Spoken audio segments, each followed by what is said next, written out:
creerles, voy a confiar en ustedes. Antes de empezar, vamos a ponernos de pie. No se asusten, no traigo retos difíciles como el hermano Héctor. No, no, no. Vamos a voltear a nuestra izquierda. ¿Sí? Y luego a nuestra derecha.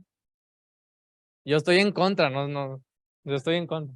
Ok, para arriba, para abajo. Vamos a hacer una respiración honda. Y soltamos. Ok, ya nos podemos sentar. Este pequeño despeje es para que podamos estar concentrados las 3 horas siguientes que me dieron la oportunidad de compartir aquí con ustedes para que no se me distraiga. En la semana un hermano publicaba en Facebook, decía, todos invitados este domingo a la reunión de la iglesia. Todos invitados. Habrá comida. Si usted lo tiene en Facebook, ya sabe quién es. Habrá mucha comida. Habrá bastante comida. Y luego más adelante decía, la comida será espiritual. Y a lo mejor nos parece un poquito, nos causa gracia, ¿verdad? Pero es que es verdad, a veces pensamos que el ir a la congregación, ir a la iglesia, es más un acto social, ¿verdad? Es que vamos a ir a ver a los hermanos a platicar y a comer y a convivir, ¿verdad? Que eso tendría que ser en segunda instancia, pues lo que pensemos, ¿verdad? Pero lo primero que habría que pensar es venir a estudiar de la palabra, venir a conocer más de Dios y venir a conocer su palabra, ¿verdad? Que es la que nos va a edificar y nos va a hacer crecer espiritualmente. Entonces, nada más les quería compartir esa pequeña anécdota que me causó un poco de gracia y sí me puso a pensar que es verdad. A veces, erróneamente, creemos que la iglesia es un acto social. Bueno, hermanos, para nuestra predicación de esta mañana, ¿le subieron al micro otra vez? Si le pueden bajar un poquito porque luego siento que grito. No me gusta gritar. Para la aplicación de esta mañana, hermanos, no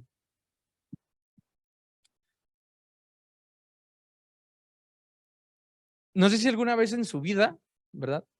Pues los niños, pues muy corta, y ya los hermanos grandes, pues ya muchas experiencias. ¿En su vida alguna vez le ha reclamado a Dios, hermanos, hermanas? ¿Se ha molestado con Dios? No es necesario que me la conteste a mí, contéstela en su interior.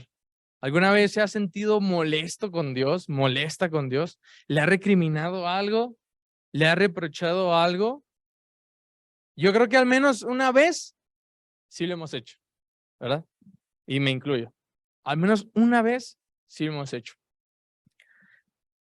Para empezar este tema, hermanos, me gustaría empezar con una pregunta. ¿Dios es justo? No los veo muy convencidos, ¿eh? ¿Dios es justo? A ver, vamos a leer Proverbios. Les invito a que hablan sus Biblias, porque a lo mejor me están mintiendo ustedes. Proverbios, capítulo 11. Proverbios, capítulo 11, y vamos a leer el 31. Voy a leer desde el 30, hermanos. Proverbios, capítulo 11, voy a leer el 30, el versículo 30 y el versículo 31. Dice así, el fruto del justo es árbol de ¿qué? De vida. Y el que gana almas es sabio. Muy bien. 31. Ciertamente el justo será ¿qué cosa? Recompensado en la tierra. Y dice, ¿cuánto más el impío y el pecador? Siguiendo este proverbio, hermanos, ¿es real que todos reciben lo que merecen? ¿Todos recibimos lo que merecemos? Ay, ya empezamos las opiniones separadas.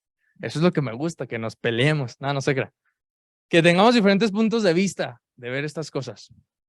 Nosotros nos podemos preguntar, ¿es verdad que todos reciben lo que merecen? Y podemos decir, entonces, ¿Por qué hay tanta pobreza? ¿Se lo merecen ser pobres, hermanos? ¿Por qué hay tanto niño huérfano? ¿Lo merecen los niños? ¿Por qué hay tanta maldad, no? Siempre escuchamos a todas las personas alejadas de la verdadera, del verdadero sentido que es Dios, ¿verdad? Dicen, es que Dios es malo, porque si fuera bueno, ¿cómo permite tantas guerras? ¿Cómo permite tanta hambruna? ¿Cómo permite tanta pobreza? ¿Cómo permite tanta maldad? ¿Lo han escuchado? Yo sí, muchas veces. Y entonces uno empieza a decir, ¿de verdad todos recibimos lo que merecemos? Porque uno podría pensar, yo me esfuerzo todos los días, yo trabajo todos los días, yo hago esto todos los días. Y no precisamente recibe una recompensa justa, ¿o sí? Ah, ya puso cara de pensando. Entonces, vuelvo a mi pregunta, ¿todos recibimos lo que merecemos? Se la dejo de tarea, se la dejo de tarea. En ocasiones, hermanos, en ocasiones creemos que la vida no es justa. Creemos que no estamos recibiendo lo que merezco, por lo que me esfuerzo, por lo que he sufrido. Y es que ahí está el planteamiento erróneo de nuestras vidas. No por sufrir más vas a recibir más. No por esforzarte más vas a recibir más. Y esto es una prueba clara, hermanos, del libro de Job. Job al principio del libro dice que era un varón justo, recto ante los ojos de Dios. Ahora, ¿Job merecía lo que recibió? Entonces no todos reciben lo que merecen, ¿verdad que sí? Job, hermanos, es la prueba clara que no todos los buenos les pasan cosas buenas. Job es la prueba clara que no a todos los buenos les pasan cosas buenas. Y no me malentienda, no es Dios quien las mandó, ¿o sí? Dice que Él las permitió. Y así sucede en nuestras vidas. Dios no te manda eso que te aflige. Dios no te manda eso que te perturba. Dios no te manda eso que te pone triste. Dios lo permite, que es diferente. Porque después volvemos a estos pensamientos. Es que entonces Dios, ¿por qué manda la guerra? ¿Verdad? ¿Y por qué esto y por qué otro? Dios permite que pasen por algo, para algo. Según Pablo, hermanos, según Pablo en 1 Corintios, capítulo 10, vamos hasta hacia adelante de nuestras Biblias. Según Pablo en 1 Corintios, capítulo 10, verso 13, desde el versículo 12. Yo creo que ese ya lo hemos leído muchísimas veces. Bueno, al menos en lo personal, sí. 1 Corintios, capítulo 10, voy a leer desde el verso 12. Así que el que piense estar firme, ¿qué dice? Mire que no caiga. Cuide que no caiga. Cumpla eso, ¿verdad? Lo que dice. 13. No os ha sobrevenido ninguna tentación que no sea humana, pero fiel es ¿quién? ¿Quién? Que no os dejará ser tentados más de lo que podéis resistir, aguantar, soportar, sino que dará también con esa prueba juntamente con la tentación la salida, para que podáis, ¿qué dice? Soportar. Por lo tanto, hermanos, por lo tanto, siguiendo la línea de Job, si usted lee Job en el capítulo 1, verso, si no me equivoco, 22 o 21, dice, en todo esto que le aconteció a Job, ¿sí sabe qué le pasó a Job o no? ¿Quién ha leído Job? Si no lo ha leído, vaya acá atrás a leerlo y luego ya viene. Lo esperamos. Si no ha leído Job, léalo. Está largo y un poquito denso de información, pero es muy bonito leerlo. Dice que en todo esto que le pasó a Job, su familia, sus posesiones, su ganado, en todo esto no pecó. Y luego dice algo increíble, dice, y no atribuyó despropósito alguno. No atribuyó despropósito alguno. Job entendía que de todo esto malo que le acontecía, algo tenía Dios que enseñar. Algo tenía Dios que hacer que aprendiera Job. Job, hermanos, es la conclusión y la práctica de dos libros en específico, Proverbios y Eclesiastés. ¿Hemos leído esos dos libros, hermanos? ¿Sí? Bueno, si no, pues en su casa los lee, por favor. Y me trae un resumen la otra semana. Proverbios y Eclesiastés. Proverbios, hermano, un compendio de dichos o refranes de aquella época. No trata temas tanto religiosos, sino prácticos, morales, de convivencia social, familiar y consejos prácticos para la vida. De eso trata Proverbios. Pero Eclesiastés, hermanos, es un poco también interesante, o para mí en lo personal más interesante. Eclesiastés lo escribe alguien que predica, ¿sí? Es alguien que predica. Eclesiastés se trata de observar la vida desde otro ángulo. Proverbios trata esta temática de todos recibimos lo que merecemos. El justo recibirá una retribución justa y el impío recibirá su paga también. Y todo esto del bueno y el malo y el bien y el mal. Pero Eclesiastés le da un giro a su enfoque. Dice, ¿qué es el verdadero sentido de la vida? Eclesiastés se pone a investigar en sí mismo cuál es el verdadero propósito de la vida. Más adelante lo vamos a desmenuzar un poquito más. Entonces, Job, hermanos, por lo tanto es, digamos, la práctica o la conclusión visualmente en un ejemplo de Proverbios y Eclesiastés. Estas dos temáticas. ¿Por qué si soy bueno me pasan cosas malas? ¿Y por qué al malo le pasan cosas? ¿Cómo que malas? O sea, sí también. ¿Pero le pasan qué? Cosas buenas. Y así que si alguna vez usted se lo ha preguntado, no se sienta especial, no es el primero.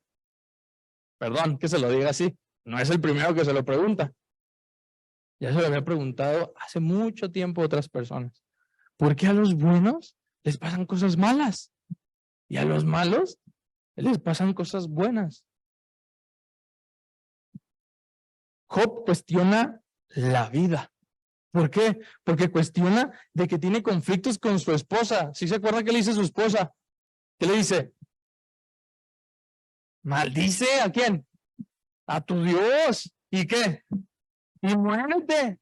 No, pues mejor no se casen, jóvenes. Si nos va a tocar una esposa así, mejor solos, ¿verdad? Que van acompañados. Su propia esposa, hermanos, que se supone que nosotros hemos visto que el matrimonio es su ayuda, ¿qué? Idónea. ¿Y si saben que es idónea, hermanos? Bueno, voy a suponer que sí se lo saben. Alguien que lo complementa porque dice Génesis que se vuelven una sola ¿qué? Carne, ¿verdad? Imagínense, esa persona que has escogido para toda tu vida te dice, ya me tienes harto, Job. Bueno, harta, ya me tienes harta, Job. Ya no soporto más. De veras que maldice a ese Dios que te mandó todo esto. Y ¿sabes qué? Mira, muérete. Imagínense, hermano David, que el hermano Chío le dijera, ya David, ya me tienes hasta acá. Ya, por favor, vete de la casa. No le estoy dando ideas, hermano Rocío. Es una suposición, es una suposición. Pero qué tristeza se ha de sentir que tu pareja, ¿verdad? Que has escogido, te diga eso, hermano. Que no comparta el mismo pensamiento que tú en lo espiritual. Se queja, bueno, le pasa ese conflicto con su esposa y luego vienen sus tres amigos, ¿verdad? Los pongo entre comillas porque con esos amigos, ¿por qué quieren enemigos? No, Job, es que algo hiciste mal. No, Job, es que es la paga de que cometiste un pecado.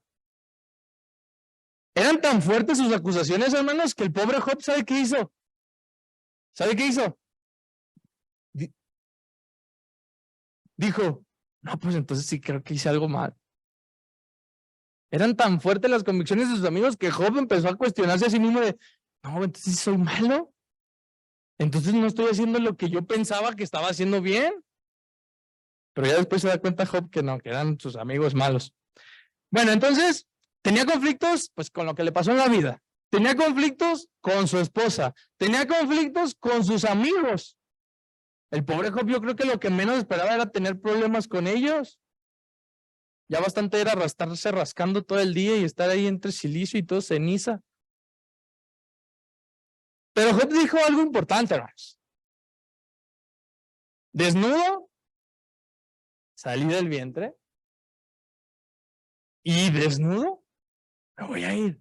Si lo queremos poner en nueva traducción de Samuel Jove, vine con nada y me voy sin nada. Por más que usted compre, tenga, adquiera, no se lo van a echar en el ataúd. Bueno, o si quiere que ser cremado, pues menos, ¿va? Aunque hay personas que sí, fíjese, les echan cosas, cadenas y así. Bueno, hay ellos. Dice Job, nací sin nada y sin nada me voy a morir. Y dice algo todavía más importante que eleva ese pensamiento en nuestras vidas. Le dice a su esposa, aceptaremos de Dios lo bueno, no lo malo. ¿Usted qué hubiera respondido a eso, hermano? Porque cuando uno está bien, física, mental, económica, familiar, y todo lo que pueda adquirir y todo lo que pueda agregarle, cuando uno está bien en todos los aspectos, es bien fácil que venir a la iglesia con ánimo, con sonrisa de oreja a oreja, y es bien fácil estar cantando y llorando, y yo me anoto, y yo doy clases, y yo esto, y parece trompo aquí, ¿verdad? Oh, qué enjundia tiene la hermana y el hermano. Porque cuando nos pasa todo lo bueno, felices de la vida. Pero cuando nos pasan cosas malas, ahí vamos los domingos. Parece que nos ponen en cadenas, arrastrando. Parece que nos volvemos de esos perros de los bulldogs así. Que bajamos la mueca y todo. Y luego tal le decimos al hermano, oye hermano, ¿qué te pasa? No, nada. Nos hacemos los mártires. ¿A quién le gusta hacerse el mártir, hermano? Para exhortarlo. Nos hacemos los sufridos, ¿verdad? Creo que es un comportamiento humano bastante interesante, que cuando estamos tristes nos queremos poner más tristes, ¿verdad? Sobre todo los jóvenes. Entonces, Job reflexiona acerca de eso de la vida, hermanos. Qué fácil es dar alabanzas y gloria a Dios cuando lo tienes todo. ¿Cierto o falso? Pero cuando no tienes nada, es fácil el otro extremo. Criticar. Luchar contra Dios. Reclamar. Exigir respuesta, que es lo que hizo Job. Le exigió a Dios respuesta, hermanos. Muy interesante lo que hace Job. Entonces, Job cuestiona su propia vida, y quiere una explicación por parte de Dios. No le basta con sobrellevar sus problemas, no le basta con tratar de entender, no, quiere una respuesta directa de Dios. ¿Cuántas veces en nuestra vida hemos querido una respuesta directa de Dios? Yo creo que al menos en una ocasión sí. Estamos tan al borde de la desesperación, de la frustración, que decimos, Dios, contéstame. Dios, háblame. Si escucha voces, le invito a checarse con el médico. No es normal. Porque Dios nos va a hablar a través de su palabra. Nos va a dar consejo a través de su palabra. Nos va a dar sabiduría a través de su palabra. No a través de mí, hermanos. Yo no. Ni a través del hermano David, ni del hermano Abraham, ni del hermano Héctor. No a través de ellos. A través de su palabra. Por lo tanto, Job se cuestiona sobre su propia vida y requiere una explicación por parte de Dios. Pero en contraparte, hermanos, Dios dice, sí, Job. Muy machito, ¿verdad? Muy acá. Así decimos en el norte, no sé si digan acá, ¿te crees muy acá?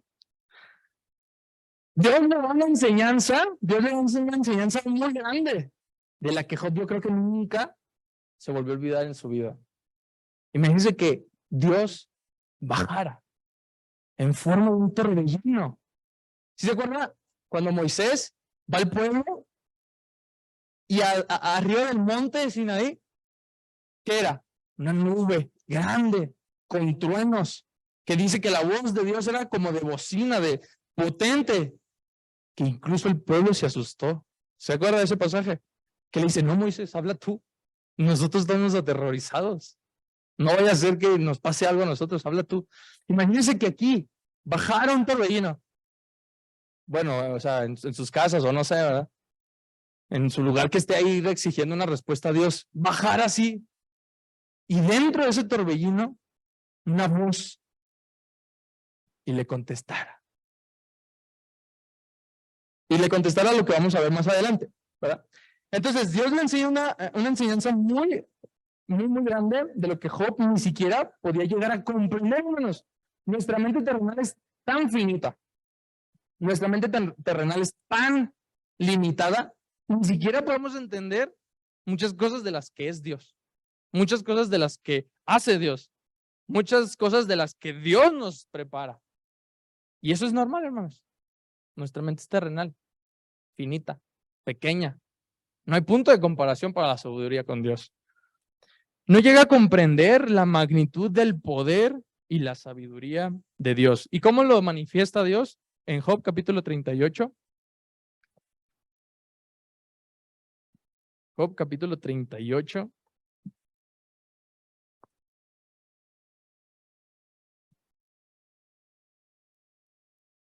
Job capítulo 38.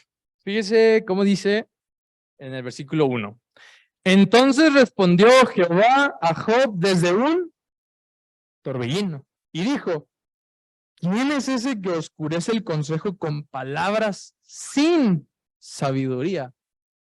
Le está reclamando de lo que le había dicho su esposa y sus amigos. Ahora ciñe, fíjese cómo le dice Dios, ahora ciñe como varón tus ¿qué? Tus lomos. Apriétate bien el cinturón, Luna. Apriétatelo bien. Y si eres varón, contéstame, dice. Yo te preguntaré, dice Jehová, y tú me contestarás. Si a mí me sucediera eso, hermanos, miren, no, perdón, y ya, desde ahí. Y empieza Dios a preguntarle, ¿dónde estabas tú cuando yo fundaba la tierra? Házmelo saber si tienes inteligencia. ¿Quién ordenó sus medidas? ¿Sí lo sabes? ¿O quién extendió sobre ella cordel? ¿Sobre qué están fundadas sus bases? ¿O quién puso su piedra angular cuando alababan todas las estrellas del alba y se regocijaban todos los hijos de Dios? ¿Quién encerró con puertas el mar cuando se derramaba saliéndose de su seno? Cuando puse yo nubes por vestidura suya y por su baja oscuridad. En el versículo 12, ¿has mandado tú la mañana de tus días? ¿Has dado al alba su lugar para que ocupe los fines de la tierra y para que sean sacudidos de ella los impíos? Y así pregunta tras pregunta tras pregunta, hermanos. ¿Usted cree que Job iba a responder? No lo veo muy seguro. Pues no, hermanos. Porque ¿dónde estaba Job? En ningún lado. Todavía no estaba Job. Todavía no existía Job. Y aunque hubiera existido, no sabría responder esas preguntas. 2023, año 2023, ¿usted podría contestar estas preguntas? Menos Job. Pero aún así, hermanos, nos creemos erróneamente en la facultad, con la facultad de exigirle a Dios, de reclamarle a Dios. Nos creemos tan, a lo mejor la palabra le va a sonar fuerte, tan significantes como para reclamarle a un Dios que todo lo sabe, todo lo puede y todo lo ve. No que no seamos importantes, claro, somos importantes para Dios, pero nos creemos con ese poder y autoridad de reclamarle a Dios, hermanos. Si Job no la tenía, ¿qué nos hace pensar a nosotros que sí? Nada. Siguiente pregunta, hermanos. Porque ya los veo medio agüitados. No se entristezca. Es una reflexión, es una reflexión. Siguiente pregunta. ¿Por qué el bueno a veces no cosecha? ¿Sí sabe lo que es cosechar? ¿Qué es? Recoger el fruto, ¿verdad? De los resultados, ¿verdad? Entonces, mi pregunta no es, ¿por qué no siembra? No. ¿Por qué no cosecha? ¿Por qué a veces el bueno no tiene esos frutos? ¿Por qué a veces el bueno no tiene esas recompensas? ¿Por qué? Yo a veces, hermanos, ¿verdad? El pensamiento que tenemos, es que yo voy los domingos a la iglesia. ¿Verdad que sí? Es que yo voy y canto. Es que yo voy y ayudo. Es que yo voy y doy clases. Es que yo voy y predico. Es que yo voy y hago. Y pensamos que por nuestras obras vamos a recibir algo. Pensamos equivocadamente. Entonces preguntamos, ¿por qué el bueno no cosecha? Porque el bueno no tiene esos frutos. Y después decimos, ¿y por qué el malo prospera? ¿Verdad, hermana Rocío? ¿Por qué el otro club sí prospera? ¿Y saben bien feas las cosas? Y ni atiende bien, ni nada. Ejemplo, es un ejemplo, hermano. No digo que así diga. Ojalá que no diga así. Pero es que eso es un aspecto en toda nuestra vida. ¿Por qué el vecino sí tiene una camioneta y yo no? ¿Por qué aquella persona tiene una casa y yo no? ¿Por qué él tiene y yo no? Y siempre nos la pasamos comparándonos, comparando lo que no tenemos. Y nunca vemos lo que sí tenemos. Nunca vemos lo que Dios nos manda. ¿Por qué el bueno entonces no cosecha? ¿Y por qué el malo prospera? Jesús en Mateo, en el Evangelio que escribe Mateo, hermanos, nos explica tal vez esta paradoja que nos pueda surgir en nuestra vida. Mateo capítulo 5. Si usted no ha leído el sermón del monte, lo invito a leerlo durante la semana. Se va a dar cuenta que muchos temas son prácticos en su vida diaria. Mateo capítulo 5, verso... Voy a leer desde el 43, hermanos. Capítulo 5, verso 43. ¿Oíste que fue dicho, amarás a quién? ¿A quién? Se me hace que se durmieron. ¿A quién? Ándele, nomás me grite. Y aborrecerás a tu enemigo.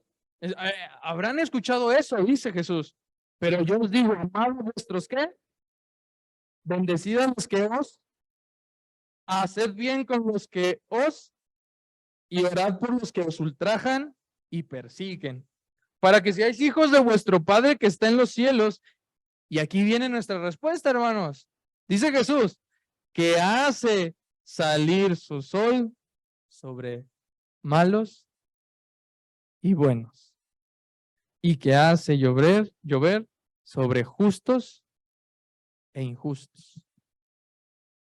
Diría una canción, ¿verdad? No te creas tan importante. Pensamos, hermanos, equivocadamente, vuelvo a decir, pensamos que por nuestras obras somos merecedores. Pero ¿qué nos dice Pablo? No por obras, para que nadie que se gloríe. Tenemos este pensamiento equivocado que por entre más haga, más voy a recibir. Y entre más bueno sea, porque luego decimos, escuchamos esa frase, ¿verdad? Ay, ya te ganaste el cielo. Si usted le dice, pues le invito a que ya no lo haga. No porque yo me enoje, sino porque es una frase que estamos alentando a las personas a que es equivocada. Le estamos dando una instrucción equivocada a las personas. No te ganaste el cielo. El cielo no se gana. Por más que tú tengas dinero, por más que quieras hacer cosas buenas, el cielo no se gana. Es gracia. ¿De quién? De Dios. Y la gracia se traduce a un regalo que tú no mereces. ¿Ya ve cómo se va hilando todo? No es que lo merezcas, es que es la gracia de Dios que va a actuar ¿en qué? En tu vida. No vas a recibir lo que mereces muchas veces, pero Dios te dice que sí vas a recibir lo que necesitas. No lo que tú quieres, no lo que mereces, no lo que tú sueñas y anhelas, no lo que tú tanto trabajas y te esfuerzas, sino lo que necesitas. Y en el momento que lo necesites. Así sean 5 años de espera, hermanos, ni modo. La prueba de vuestra fe produce paciencia. Decían ayer los jóvenes, hicimos una actividad y decían, es que yo no soy paciente. Pues hay que echarle ganas a eso, ¿verdad? Muchos jóvenes no somos pacientes hoy en día. Malamente, malamente. Entonces, hermanos, ¿por qué el bueno a veces no cosecha y el malo prospera abundantemente? Porque Dios es igual para todos. Hace salir el sol para todos, no nomás para mí. También para el hermano David, también para Héctor, también para Ismael, para todos. No nomás llueve aquí arriba de Tláhuac. Llueve en otras partes. Llueve en muchas partes, ¿ok? En el Salmo, hermanos, en el Salmo 73, Salmo 73, versos, les voy a leer del 1 al 14. Versos del 1 al 14, Salmo número 73. Si ya lo tienen, lo voy a leer. Ciertamente es bueno Dios para con Israel, para con los limpios de corazón.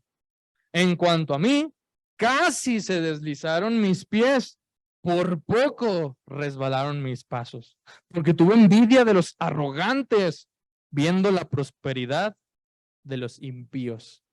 ¿Les suena familiar eso? ¿Les suena que es algo que usted podría decir? Versículo 4, porque no tienen congojas por su muerte. Desgraciadamente, cuando personas mueren del mundo, hermanos, convierten ese evento en una fiesta donde hay cosas que no deberían, ¿verdad? Porque ya lejos de recordar a la persona que murió, pues ya están haciendo otros actos. Espero que sepa a qué me refiero. No tienen congojas por su muerte, pues su vigor está entero. No pasan trabajos como los otros mortales, ni son azotados como los demás hombres. Fíjense todas las ventajas que tienen a veces los malos. No sufren lo que yo sufro, no trabajan lo que yo trabajo. ¿Por qué? ¿Por qué los malos? Versículo 6. Por tanto, la soberbia los corona, se cubren del vestido de violencia. ¿No le ha pasado? Bueno, le voy a contar una anécdota mía, pero no le voy a decir a nadie, que nomás se quede aquí entre nosotros. Una vez, en la preparatoria, tuvimos un examen. Y le voy a decir la verdad, no estudié nadita. Dije, nada, si lo paso, está fácil. Y sí lo pancé. 7.6, 7.8. Pero lo pasé por mis conocimientos, ¿verdad? Por lo que yo aprendí en clase. De una manera honesta, leal. Y viene un muchacho, cuyo nombre no quiero acordarme. Dice Cervantes. Viene un muchacho y me dice, ¿cuánto sacaste? Le digo, 7.8. Y se ríe de mí. Y me le quedo viendo. Y me dice, saqué 7.9.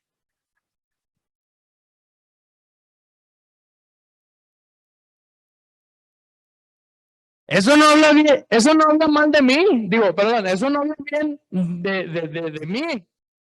Eso habla mal de ti.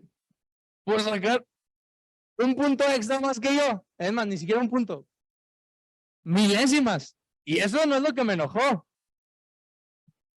Que yo en el examen Lo vi cómo estaba sacando su celular. Todavía tiene el cinismo, hermanos, de burlarse de mí por sacar una milésima más que yo. Y fíjense, me llené de mucho coraje ese día. Pero todavía no era converso, entonces fue válido, fue válido. Y yo me pongo a pensar y lo reflexioné con este versículo. A veces nosotros nos enojamos de que los malos les gana la soberbia y todavía se burlan de nosotros. Mira cómo me va a mí. ¿Sí o no, hermanos? Mira lo que yo sí tengo. Mira lo que yo sí puedo. Mira lo que yo esto. Y tú, siendo bueno, siendo cristiano, porque hasta nos dicen, ¿verdad? ¿Y tú que eres cristiano? Y tú siendo cristiano, no lo tienes. No lo puedes. Se llenan de soberbia. Dice el versículo 8 específicamente, se mofan. ¿Sabe qué es mofarse?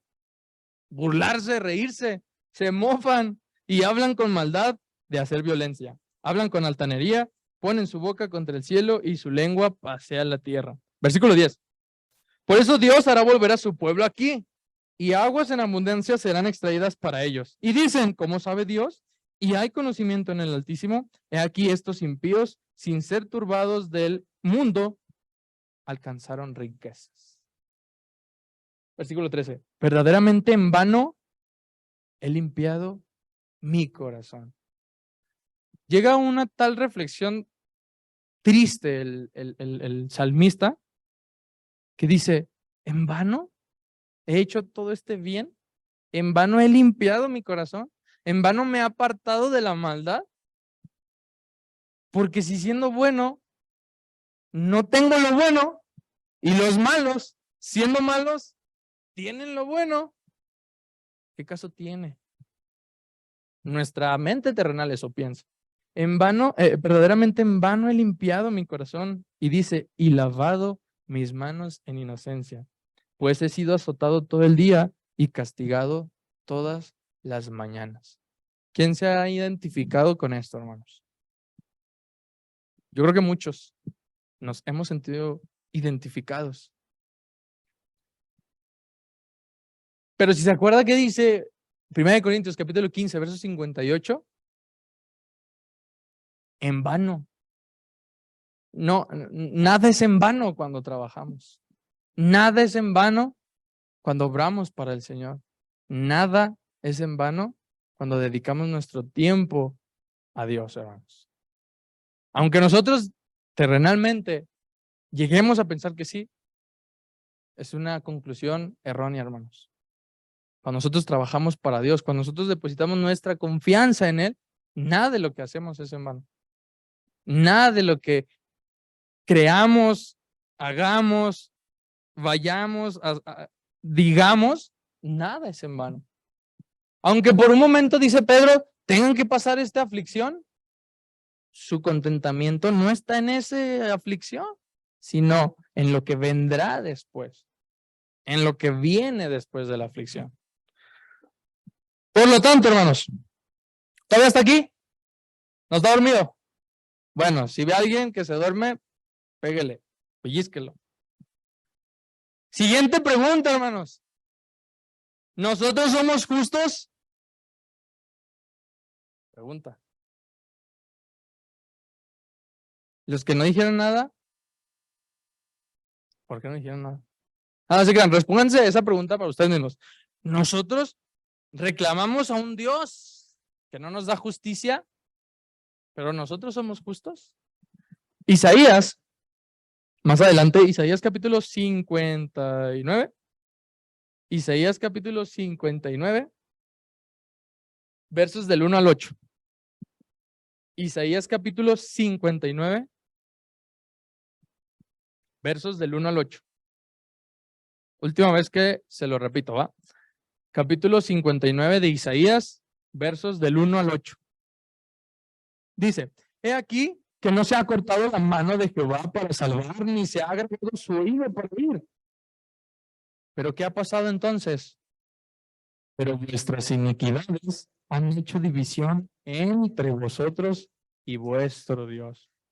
Y vuestros pecados han hecho ocultar de vosotros tu rostro para no oír. En ocasiones somos como Job, rectos, haciendo lo bueno, y nos pasan cosas malas. Pero a veces somos como el pueblo de Israel. Hacemos cosas malas. Nos alejamos de Dios. Y todavía tenemos el cinismo de criticar por qué Dios no nos escucha. Y aquí se lo está diciendo el profeta Isaías. Es que con sus iniquidades Dios se cansó y ha como ocultado su rostro de ustedes. Pero dice, por vuestras iniquidades, no por elección de Dios, por las vuestras iniquidades. Ahí sí estamos recibiendo lo merecido, ¿cierto o falso? Una vez allá en Torreón, hablamos acerca de esto de merecimiento y que gracias a Dios tenemos y todo. Y una hermana dijo, sí, hermano, porque imagínese que Dios nos diera lo que merecemos. ¿Sí entendió esa pregunta? Imagínense si Dios nos diera lo que merecemos. A lo mejor muchos merecerían castigo. Entonces mejor que no nos dé lo que merecemos, sino lo que necesitemos, ¿verdad? Dice en el versículo 3, porque vuestras manos están, ¿qué dice? Contaminadas de sangre y vuestros dedos de iniquidad. Vuestros labios pronuncian mentira. Habla maldad vuestra lengua.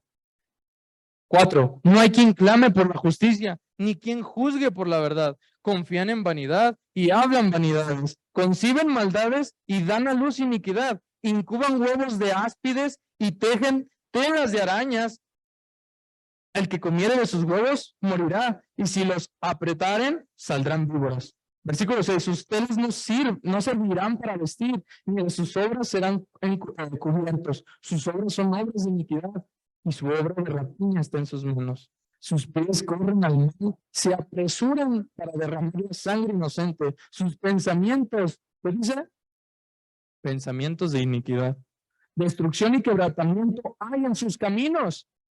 No conocieron camino de paz, ni hay justicia en sus caminos. Sus veredas son torcidas. Cualquiera que por ellas puede, no conocerá paz.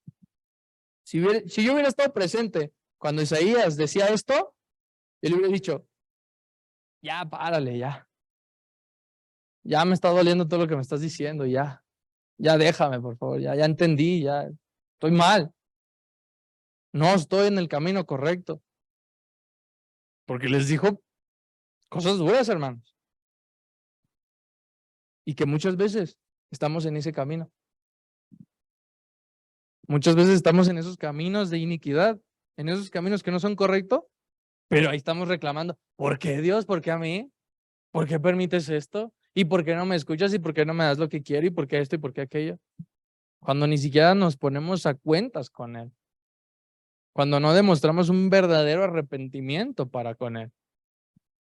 Por lo tanto, hermano, ¿nosotros somos justos? Pues yo creo que no. El siguiente punto, hermanos, es acerca de Eclesiastés, como le mencionaba al principio. Eclesiastés viene de un término que significa el predicador, ¿ok? El predicador o el que predica. Y lo interesante de Eclesiastés son los siguientes puntos. Primero, Eclesiastés, el predicador, se mantiene como un pensador crítico. Un pensador crítico. Analiza verdaderamente el significado y el sentido de la vida. Se cuestiona críticamente, hermanos, y pone en juego esa crítica hacia con Dios. Si usted no ha leído Eclesiastés, mismo consejo, léalo en su casa. Hace una especie de soliloquio. No se asuste, no es de que esté loco. Soliloquio es que habla consigo mismo. ¿Quién de nosotros hablamos con nosotros mismos? Yo hablo conmigo mismo porque yo me caigo muy bien, hermanos. Y yo me quiero mucho. Entonces, hablo conmigo mismo. Le recomiendo que usted haga lo mismo. Hable con usted, reflexione con usted mismo. Entonces, Eclesiastés o el predicador hace esto, empieza a reflexionar interiormente y empieza a reflexionar de varios puntos: lo bueno y lo malo, la vida y la muerte, la sabiduría y la necedad, las riquezas y las pobrezas. Y empieza a reflexionar cómo imparten una importancia en nuestras vidas. Y empieza a dar pensamientos y a reflexionar y a escribir. Dice algo importante en Eclesiastés 1:3. Pero ninguno de ellos, hermanos, ninguno de esos pensamientos, la vida, la muerte, lo bueno, lo malo, la necedad, la sabiduría, la riqueza o la pobreza, ninguno de ellos en lo individual ni en el conjunto llegan a satisfacer los anhelos profundos del corazón. Se lo repito, ninguno de ellos llegan a satisfacer los anhelos profundos del corazón. ¿A usted le ha pasado que en algún momento anhela tanto algo en su vida, lo desea tanto que cuando lo tiene, no se siente satisfecho? ¿Verdad que sí? Y muchas veces estamos ahí, es que quiero esto, y cuando lo tiene, no es lo que yo esperaba, ¿verdad? O pasa mucho en los jóvenes, quieren tanto a una señorita o quieren tanto a un jovencito que cuando lo tienen, ay no, ya me cae mal. Ay no, no era lo que yo esperaba. Pues no que tanto lo querías, no que tanto la querías, que cuando lo tenemos, ya no nos causa ese impacto. Ayer también decían, obviamente no voy a decir nombres, ¿verdad, hermanos? Eso quedó entre nosotros. Ay, ya se me olvidó. A ver si me acuerdo. Es que a lo mejor lo dije yo. Por eso mejor no me acuerdo. Bueno, Eclesiastés 1:3. Se lo voy a leer. Proverbios, Eclesiastés, capítulo 1, verso 3. ¿Qué provecho tiene el hombre de todo su trabajo con que se afana debajo del sol? ¿Qué provecho tiene, hermanos? ¿Qué provecho tiene que se levante a las 4 de la mañana como nuestro hermano Abraham? Qué increíble que se levante a esa hora. Yo a esa hora estoy en el quinto sueño. Todavía me falta mucho por dormir. ¿Qué ganamos con trabajar todos los días 8 horas, 10 horas, 12 horas algunos, ¿verdad? Y luego el tipo de trabajo. No es lo mismo trabajar en una oficina que en la construcción. No es lo mismo trabajar en el campo, hermanos. ¿Verdad que no? El esfuerzo es totalmente distinto. Las actividades son totalmente distintas. El desgaste es totalmente distinto. Hay algunos que su trabajo les pide un desgaste mental. Hay otros que les pide un desgaste físico. Pero dice el predicador, de todas formas, ¿qué provecho tiene esto? Mañana me voy a levantar a las 6 de la mañana, voy a ir a trabajar 8 horas, voy a salir, voy a cenar, me voy a dormir porque me tengo que levantar temprano. Y al día siguiente, vuelvo a hacer lo mismo. Y al día siguiente, vuelvo a hacer lo mismo. Y al día siguiente, ¿qué vuelve a hacer? No, es domingo, viene aquí. Es domingo, hermanos, hay que venir aquí. Y empezamos a ver algo tan monótono en nuestras vidas que el predicador dice eso. ¿Qué propósito tiene que me afane tanto el trabajo? Que me afane a que las malteadas me queden estupendas. A que esto me quede riquísimo. A que el trabajo sea ni un milímetro menos, ni uno de más. Dice el predicador, ¿qué afán tiene ese? ¿Qué ganas? Pregunta para reflexionar a nosotros, hermanos. Porque entonces llega a esa conclusión. Ni el dinero, ni las posiciones materiales, ni tu disfrute social, incluso muchas veces ni tu disfrute en pareja, te llena. No satisface los deseos profundos de tu corazón. Porque verdaderamente, más bien, erróneamente depositamos nuestra felicidad en las cosas equivocadas. Pensamos que nuestra felicidad es si tenemos dinero. Cada 8 días, cada 7 días, mis 1,000 pesitos que me pagan. Bueno, a los que les pagan eso, esperemos que les paguen más. ¿Pensamos que esa es nuestra felicidad? ¿Pensamos que nuestra felicidad es cada 7 días ver un partido de fútbol? ¿Pensamos que nuestra felicidad es cada 15 días comprarme maquillaje, comprarme aretes, tenis, ropa, cintos, tener este último celular a la moda, esta tecnología, etcétera, etcétera? Pero le aseguro que aunque lo tenga, no es feliz. Y si me equivoco, me dice cuando termine. Me dice, no, yo sí soy feliz, tengo este celular y soy feliz. Soy plenamente feliz. Tenemos muchas cosas y aún así no somos felices, hermano. Porque ponemos nuestra felicidad en las cosas equivocadas. El verdadero significado y propósito de la vida, el sentido de sí misma, alcanzar la plenitud, significa depositar nuestra felicidad en Dios. El sentido mismo de nuestra plenitud en la vida es depositar nuestra felicidad en Dios, hermanos. ¿Se ha puesto a pensar en eso?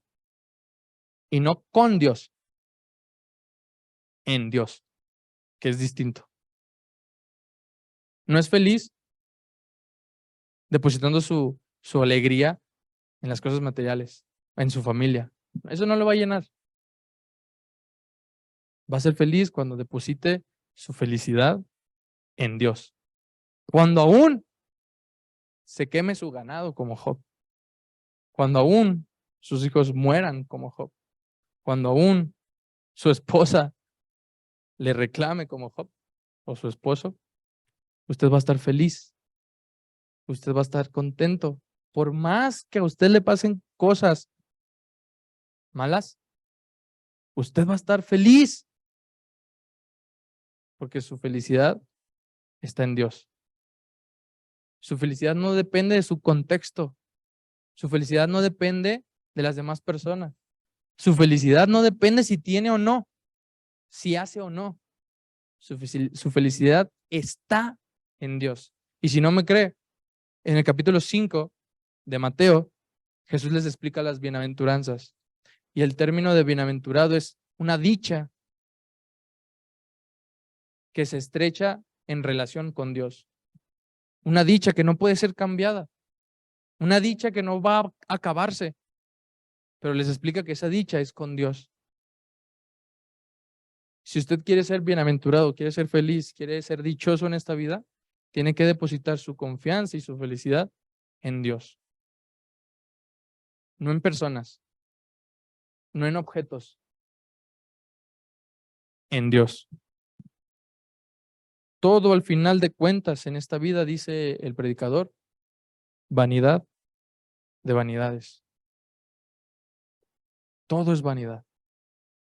El amor que le tiene a su carro, a su ropa, a su pareja, todo, a usted mismo, es vanidad. Y es efímero, va a morir. Si usted se cree guapo, va a ser feo. Bueno, no va a ser feo, pero van a llegar las arrugas, van a llegar otras cosas, la piel se hace más flácida, etcétera, etcétera. Así que, hermano Daniel, ni modo, va a tener que hacer ejercicio hasta los 80, yo creo. Si se quiere conservar bien, hasta los 80. Dios permita que sí. Todo de este cascarón se va a envejecer, hermano. Se va a acabar. Esta camisa que trae hoy, un día se va a romper. La tela se va a ir adelgazando. Es más, la va a perder alguna vez. Yo he perdido mucha ropa que ya no encontré en mi casa, ni a donde fui a lavar, ni nada. ¿No? ¿Quién sabe dónde quedó? Todo acaba, hermanos. Pero lo que no acaba es nuestra felicidad en Dios. Esa no tiene fin, hermanos. El papel de Dios, por lo tanto, en el mundo es un misterio impenetrable, hermanos. Usted tal vez en toda su vida no lo va a entender, del cual no podemos entender por nuestra mente limitada. Asimismo, Eclesiastés en el capítulo 12, verso 13. Aún con todo y todo, lo más importante, dice el predicador, es la relación con Dios. Capítulo 12, verso 13. El fin de todo el discurso oído es este: teme a Dios y guarda sus mandamientos, porque esto es el todo del hombre. Nosotros queremos ser plenos, Dios es nuestro todo. Nosotros queremos ser felices, Dios es nuestro todo. Queremos estar alegres, Dios es nuestro todo. Queremos sentirnos llenos, Dios es ¿qué? Nuestro todo. Por lo tanto, hermano, número 1, la vida y sus afanes son vanidades. Dice Jesús que primero buscad el reino de los cielos y su justicia, y todas las demás cosas vendrán por añadidura. Número 2, la sabiduría de Dios es inimaginable, incluso aunque no sea lo que nosotros esperamos, ni lo que queramos, ni lo que pensemos. Dice en Isaías, porque tus caminos no son mis caminos, ni tus pensamientos mis pensamientos. Número 3, nuestra felicidad está en Dios. Es un estado de dicha que no es por lo externo que acontece en nuestras vidas, sino por lo interno que tenemos una relación con Dios. No les dije el tema de la predicación, hermanos, pero ya se los dije dentro de estos puntos. Mi felicidad es con Dios. Y sin Dios, nada somos. Mi felicidad está en Dios. Que Dios les bendiga, hermanos.